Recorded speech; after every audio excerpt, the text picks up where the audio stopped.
Hey all, here OS Reviews. In this video, we're taking a closer look at the Cubot KingKong Mini 4. This is actually a really cute, rugged smartphone because it has just a 4.7-inch, nearly 21 by 9 aspect ratio screen, and it actually takes me back to the smartphones of yesteryear. For example, the form factor of early phones from the 2000s over 20 years ago actually has a similar overall size to something like this, quite nostalgic, which is dramatically smaller from the average size smartphones that we have in this day and age. Nearly 6.5 inches is kind of the norm. It's making it a lot more compact and pocketable. It really is a true one-handed phone. In fact, it's even a little more compact than some of Sony's compact phones from a few years back. As well as the 4.7-inch screen-sized iPhones, including the iPhone SE, for example, also has a size which is a little bit larger in comparison because of the more traditional bezels on the iPhone. So yes, it is extremely nostalgic and kind of takes me back to those early days of smartphone history. It really is a shame that these mini compact size phones have become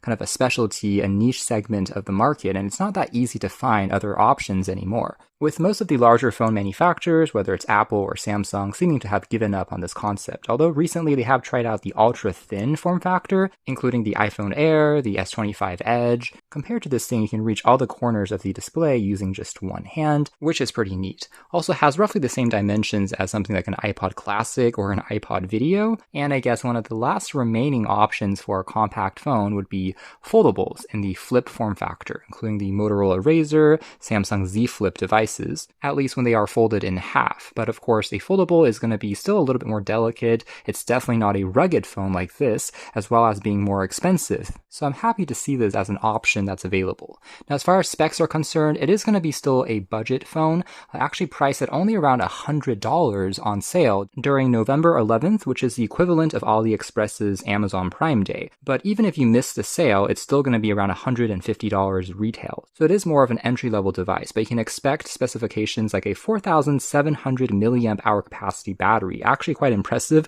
for a device which is this small, and this is definitely a phone that can last you a couple of days before you have to recharge it again because of the smaller screen, also consuming less power. The phone comes with 8GB of RAM and 256GB of built-in storage, which you can expand up to 1 TB with a micro SD card. It's a dual nano SIM card phone, so you can pop in 2 SIMs or 1 SIM plus a micro SD card. And as a rugged device, it's rated for military 810H specifications in terms of shockproof, drop-proof. Using it in more harsh conditions, it can withstand a beating, and it's also going to be water resistant. So if you drop it into a pool, use it in the rain, it's still going to survive. And what's impressive is for an entry-level phone, this one does have NFC support for contactless mobile payment, as well as built-in GPS and the typical Bluetooth and Wi-Fi connectivity. That being said, what you see advertised as up to 20GB of RAM is really in air quotations because, again, 8GB of RAM is the physical RAM built in, and the remaining 12GB that you can expand on is using virtual RAM. Not exactly the same thing, but slightly helps if you're doing heavier multitasking. And the phone also comes in some unique looking colors on the back. We have the black and gray one with some accents of red, and there's also a black and green one that you can pick between.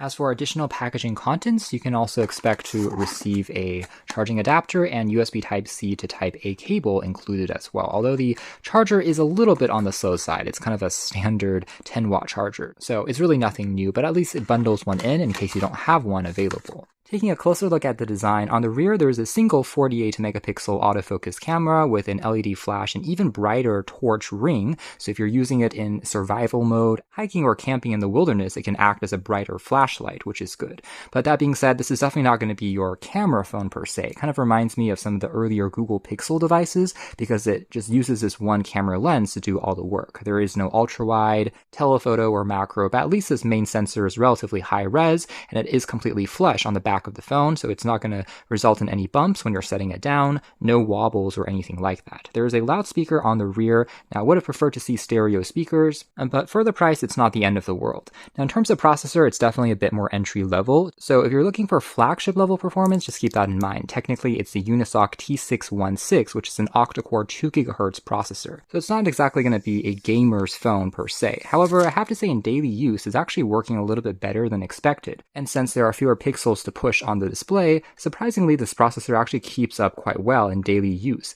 After turning it on, everything still feels relatively smooth, surprisingly. It's also thanks to a 90Hz refresh rate on this display, which is fully laminated, and on the front you also find a 16-megapixel selfie camera as well. We'll dive deeper into the performance in a moment, but because of this particular chip, this is a 4G LTE unlocked smartphone. Now on the sides here, which by the way are crafted out of aluminum alloy, actually feels pretty sturdy as you're holding it. You'll find access to a volume rocker as well as the power key / fingerprint scanner, which is pretty responsive and fast to unlock. Even when the device's screen is turned off, you can still put your finger on there to unlock it. There's a lanyard slot and also a flap to prevent any water or dust from entering the standard USB Type-C port there for charging and data transfer. Now, charging speeds are definitely not going to be as fast as flagships out there. In my testing, I was getting a little shy of 18 watts, so it does take around 2 hours to fully charge up the large battery inside. Now, on the other side, you have a metal slot here for the dual SIM card, as well as a programmable hotkey, so you can assign different functions and commands. For example, you can use it to activate the torch or flashlight there on the back, which is actually quite dramatic. Pretty cool, and I do like the aesthetic of this phone. Almost reminds me of something that Iron Man maybe would use, especially with this gradient finish that kind of shimmers across the light, although this is a completely flat plate. So yeah, it does feel incredibly sturdy in the hands. All the corners and edges are also protected against drops and shocks. Now inside here we have Android 15 as the operating system, and to their credit, it's been relatively clean. You have access to all the standard Google apps, including the Play Store, and the only customization that they have done is including some additional utility tools as a rugged phone. For example, a voice recorder, you have a toolbox as well, providing access to features here like a basic compass, a leveling tool that uses the gravity sensor and accelerometer, also a decibel meter that measures how loud your environment is if you're working in construction perhaps, so on and so forth. So some of these tools we have seen on other rugged phones previously, but it's still nice to have these extra tools, I think, on a rugged device like this. Some emergency accessibility functions like a screen flash as well as a siren alarm can also be triggered from here. Now speaking of the aforementioned flashlight mode, you can also find a few other patterns, including a strobe pattern, an SOS mode, as well as set up a duration after which the light will turn off automatically, for example after 30 minutes of illumination, in addition to changing the brightness of the extra bright light. So if we go ahead and dim some of the surrounding lights, you can see that it actually is doing a pretty good job of illuminating objects in the dark, at least a couple of meters in front of you. And for comparison, here's what the low brightness is like versus that high brightness mode, which is going to use a little bit more power. Otherwise, the normal flash for the camera can also be activated under the typical flashlight mode, like a normal smartphone. So you can choose between the two. This one is obviously not going to be as bright as the larger flash ring on the outside. Otherwise, we can drag down here to access some additional shortcut commands, including the aforementioned NFC, location, power saving mode, including an ultra power saving mode as well, which will instead toggle to a more limited UI that only gives you the essentials like phone calls for quick communication. Again, the battery size in here coupled with the compact display means that even under normal use, I was still getting around 3 days of comfortable use on here before I needed to really recharge it again. But in that ultra mode, you can probably extend it into standby for over a week, helpful if you're further from a power source. There's also a underwater camera mode. So on here, it's going to deactivate the touchscreen, instead relying on the physical buttons to swipe left and right into video versus photo capture modes if you wanted to capture some underwater footage of fish if you're snorkeling, for example. Now, instead of the camera UI, it does give you a decent selection of modes and functions, including turning on and off HDR, which is actually pretty effective. We'll see some sample photos in a moment. Some built-in scene filters can be applied directly as you're taking your photo without post-processing. There's also going to be a beauty mode built on in as well if you want to turn this on and off for portraits, hiding some skin imperfections. In addition to Google Lens integration is also built into the camera app if you want to scan in objects or barcodes and quickly look it up. Under more advanced settings, you can also change the resolution of the camera. By default, it actually bins itself down to 12 megapixels, but you can also further change those settings, including adding a custom watermark onto your photos, in addition to smile detection to automatically capture a photo, in addition to audio control. For example, if you say cheese, it will also capture a photo if you're in a portrait environment, standing a little further away from the camera. Furthermore, AI scene detection is also built in here as well that will slightly change the color and contrast if you're pointing at objects like landscape versus food, for instance. So all the standards that we like to see. Now on the side here, this is going to be the full res 48 megapixel mode. Although you can zoom and crop in a little bit more, you don't have HDR or the AI scene detection modes anymore, since that requires more processing, which is harder to do on a larger file. Now over here on video, you can also see that for resolution, because of this particular chipset, it seems to be mostly capped at 1080 1080p, which is a little bit of a shame. Would have liked to see at least 2K, if not 4K. So yeah, if video resolution is your number one priority, you might want to look for a slightly more powerful option in their KingKong series. But you also have a general night mode, slightly increasing the exposure time, in addition to a portrait mode, as well as under more advanced settings, there is a pro mode that pulls up options like the autofocus, white balance, shutter speed, panorama, time-lapse, and slow motion kind of round out the feature set. And even though it's lacking a dedicated macro lens, I will say that you can still focus up pretty close to objects, giving you a little bit more of separation or bokeh to it, even though obviously it's not the largest sensor in the world, but doing all right, I would say, for a phone of its class. Here's also an example of HDR being turned on, where it still retains some color of the sky, in addition to the lights here of the curtain, actually looking quite good and brightening up the shots. In fact, here's a more direct example. This is with HDR on. You can see the lights in the kind of garden there in the background, versus with HDR off. You can see the light source is a little bit more overblown. Some of the shadow regions are a bit more dark as well. So HDR on here does make a difference. However, if you're shooting in daylight where the sun is out, I would recommend turning off HDR because that can make the scene a little bit too exposed. But under nighttime conditions, it does make a nice difference. Finally, this is an example of the 48 megapixel mode. So if we zoom all the way in, we can get a little bit closer to some of the details of the plant in the background. Versus the normal 12 megapixel mode, this is as far in as it goes. So you get more detail here, but you don't get the HDR and AI scene effects, which can make the color pop a little bit more. So yeah, generally speaking, I would say it's actually a pretty decent camera, I have to say, for more of a budget device, with sufficient details and nice looking punchy colors that I found it to be perfectly sufficient for capturing moments when on the go. In fact, in a way, I felt that it was even more ergonomic because the entire form factor of the phone is so small, it's kind of always there in your pocket for you to just pop out. It doesn't feel quite as unwieldy as a giant Pro Ultra phone. Granted, keep in mind that you still have to hold relatively still if you're shooting in darker environments, and obviously the processing isn't going to be quite as maybe realistic or consistent as a flagship Pixel or iPhone. On here, I would say the greens are a little bit more exaggerated, similar to what Samsung maybe did back in the day. So the color processing or color science, I would say, is not going to be the best camera phone in the world, but still I think perfectly sufficient, overall resulting in a very usable camera experience. Android ROM, interestingly, they allow you to use it in both portrait and horizontal orientations.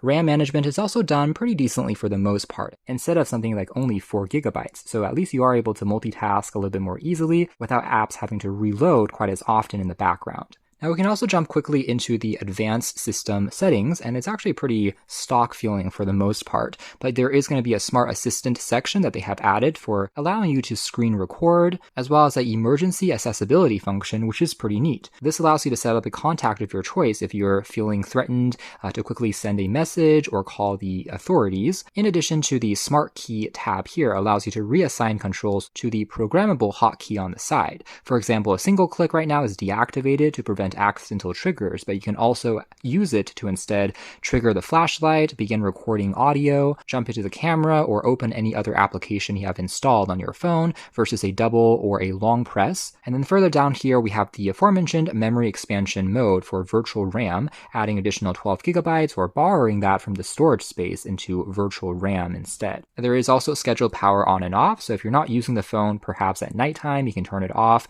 and then automatically turn it on in the daytime to save even more power. And there are a couple of smart controls as well, or gestures, for example, flipping the phone around for you to mute or reject an incoming call like so, versus waking up the screen when you lift up the phone, since it doesn't have an always on display mode, since it is an IPS LCD screen instead of a OLED display. However, to their credit, again, this display actually has pretty good colors as far as viewing angles and contrast is concerned. I am relatively content here with the display's performance, and by the way, under this mode, you can also find additional color settings. For example, making the display warmer versus cooler. As you can see there, you can adjust the color temperature, which is neat, as well as enhance the contrast, kind of like an HDR toggle when you're watching back videos to make it pop even more. In fact, a dedicated tab here for gaming can even be found to bump up the performance of the device, for example, maxing out the processor's clock speed, as well as toggling on the HDR effect, in addition to even a charging indication status, as well as notification status light is even built into the top bezel. Serving as demonstration over here, we can pop it in and you can see that light just begin to charge on the very top. Note, however, the Mini 4 does not have Qi wireless charging support, but again, I think that's forgivable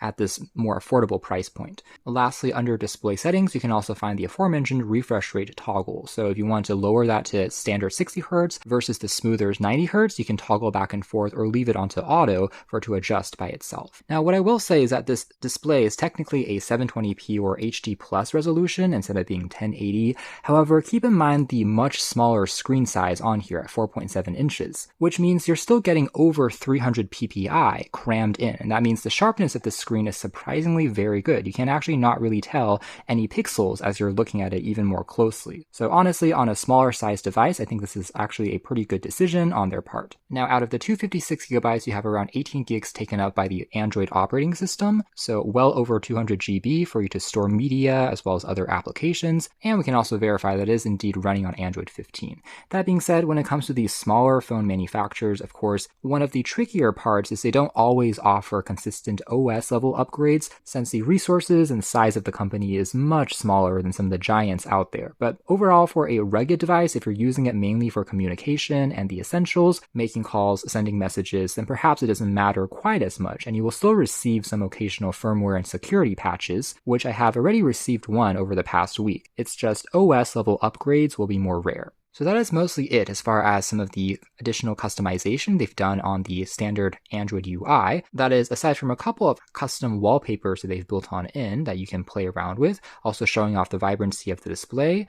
You can tell here all having this more mecha-inspired design for the most part, going with this whole rugged theme. Of course, you can use your own wallpapers and images yourself as well. And then yes, you do have access to the typical Google Newsfeed on the left side of the home screen as well. That remains accessible just like on Pixel phones. And furthermore, if you jump into home settings, you can also toggle between turning on the app drawer or having all the apps being displayed on the home pages, having kind of an iOS inspired look if you want to further simplify the layout. So you have those two choices. Taking a quick look at the web browsing performance next, of course, one downside of a slightly smaller phone is the keyboard size will also be smaller. So this is more of like a one-handed keyboard experience, although thankfully there is swipe support, or you can choose to use voice input. And overall sensitivity of the display is honestly not bad. It still feels relatively responsive and precise with up to 10 fingers for multi-touch for things like pinch to zoom support. And again, decent enough viewing angles as well, in addition to brightness has also been satisfactory. So that is going to be an important point if you're using this with some sunlight outdoors. It still remains relatively visible for a device of its price range. Now let's also jump into some other pages, The Verge being a slightly more complex site with some more videos and ads on the page, but overall still seems to be performing decently. In fact, let's also toggle into the desktop version of the site, taking a couple of extra seconds to load here. As you can tell, definitely not as lightning fast as a flagship processor, but overall not bad, definitely still usable for reading purposes. And the plentiful RAM means that I never really encounter too much reloading either when it comes to jumping back and forth while holding around 6 to 8 tabs in the browser. Aside from the screen size being obviously a little bit smaller, let's also take a quick look at playing back some video.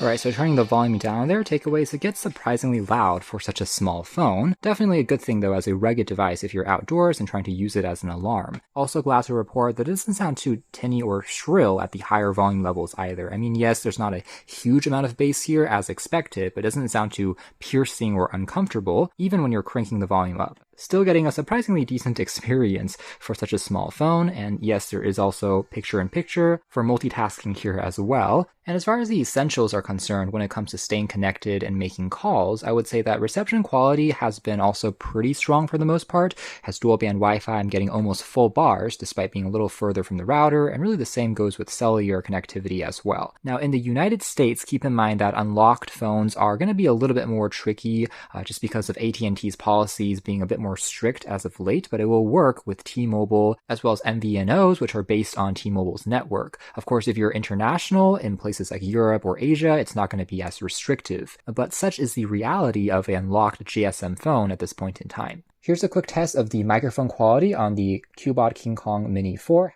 Microphone quality on the Cubot KingKong Mini 4. How do I sound? Test, test, 1, 2, 3. So overall, actually quite loud, crisp, and clean sounding. So again, pretty good for communication purposes. Likewise, there's really no apps that you can't install from the Google Play Store, including some lighter tap-and-go style games. Keep in mind that the screen size is more limited. So if you have smaller details on the display for AAA style games like maybe PUBG, for instance, or Asphalt, perhaps it's not going to be as comfortable, and also expect to wait a little bit longer for some of those titles to load and to have some occasional choppiness and drop frames when playing heavier games because of the more limited GPU. But for casual gaming like stack, puzzle style games, you don't have too many problems here. In addition, if you're doing some additional social media use, including WhatsApp, Spotify, Instagram, those apps can all run decently on here as well. That being said, if you're pressing it harder when it comes to doing some gaming, keep in mind the phone will get a little bit warmer on the back because it is, again, more of an entry-level processor by 2025 standards. Still, under typical use, I didn't really encounter too much significant thermal throttling.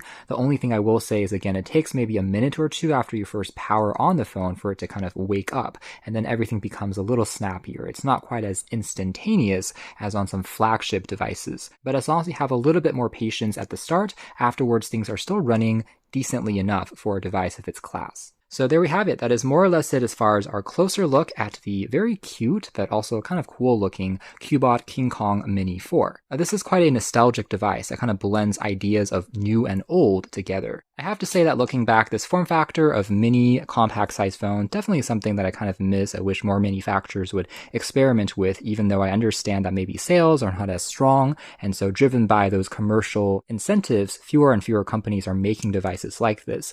The rugged nature of the phone also means you don't really need to have any other case over it because of how well built it is. Drop-proof, waterproof, shock-proof, as well as having some specialty functions like an extra bright flashlight on the rear. So yeah, all in all, a surprisingly usable experience despite a compact form factor with pretty much all the connectivity functions like NFC, GPS, all functioning as expected. You can check out more details if you're interested in something like this in the links down below. That has been the rather unique Cubot KingKong Mini 4.